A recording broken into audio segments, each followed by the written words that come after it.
Part 2. You will hear a woman called Alice Riches talking on the radio about a scheme which involves closing streets to traffic to allow children to play. First, you have some time to look at questions 11 to 16. Now listen carefully and answer questions 11 to 16. My guest on the show today is Alice Riches, who started the street play scheme where she lives in Beechwood Road.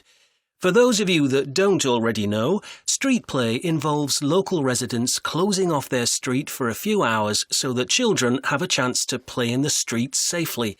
She started it in her own street, Beechwood Road, and the idea caught on. And there are now street play schemes all over the city. So, when did you actually start the scheme, Alice? Well, I first had the idea when my oldest child was still a toddler. So that's about 6 years ago now. But it took at least 2 years of campaigning before we were actually able to make it happen. So the scheme's been up and running for 3 years now. We'd love to be able to close our road for longer, for the whole weekend, from Saturday morning until Sunday evening, for example. At the moment, it's just once a week. But when we started, it was only once a month. But we're working on it. So what actually happens when Beechwood Road is closed? We have volunteer wardens, mostly parents, but some elderly residents too, who block off our road at either end.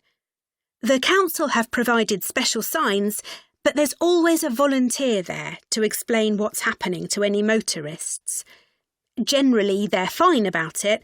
We've only had to get the police involved once or twice. Now, I should explain that the road isn't completely closed to cars, but only residents' cars are allowed. If people really need to get in or out of Beechwood Road, it's not a problem as long as they drive at under 20 kilometres per hour. But most people just decide not to use their cars during this time, or they park in another street. The wardens are only there to stop through traffic. So, can anyone apply to get involved in street play? Absolutely. We want to include all kids in the city, especially those who live on busy roads. It's here that demand is greatest. Obviously, there isn't such demand in wealthier areas where the children have access to parks or large gardens, or in the suburbs where there are usually more places for children to play outside. I'd recommend that anyone listening who likes the idea should just give it a go. We've been surprised by the positive reaction of residents all over the city, and that's not just parents. There are always a few who complain, but they're a tiny minority. On the whole, everyone is very supportive and say they're very happy to see children out on the street, even if it does get quite noisy.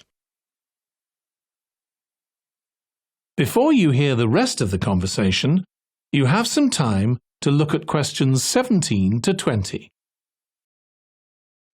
Now listen and answer questions 17 to 20. There have been so many benefits of street play for the kids. Parents really like the fact that the kids are getting fresh air instead of sitting staring at a computer screen, even if they're not doing anything particularly energetic. And of course, it's great that kids can play with their friends outside without being supervised by their parents. But for me, the biggest advantage is that kids develop confidence in themselves to be outside without their parents. The other really fantastic thing is that children get to know the adults in the street. It's like having a big extended family. It certainly does have a lot of benefits. I want to move on now and ask you about a related project in King Street. Right. Well, this was an experiment I was involved in, where local residents decided to try and reduce the traffic along King Street, which is the busiest main road in our area, by persuading people not to use their cars for one day. We thought about making people pay more for parking, but we decided that would be really unpopular. So instead, we just stopped people from parking on King Street, but left the other car parks open. It was surprising how much of a difference all this made. As we'd predicted, air quality was significantly better. But what I hadn't expected was how much quieter it would be, even with the buses still running. Of course, everyone said they felt safer, but we were actually amazed that sales in the shops went up considerably that day. We thought there'd be fewer people out shopping, not more. That's really interesting. So the fact that the street was... That is the end of part 2.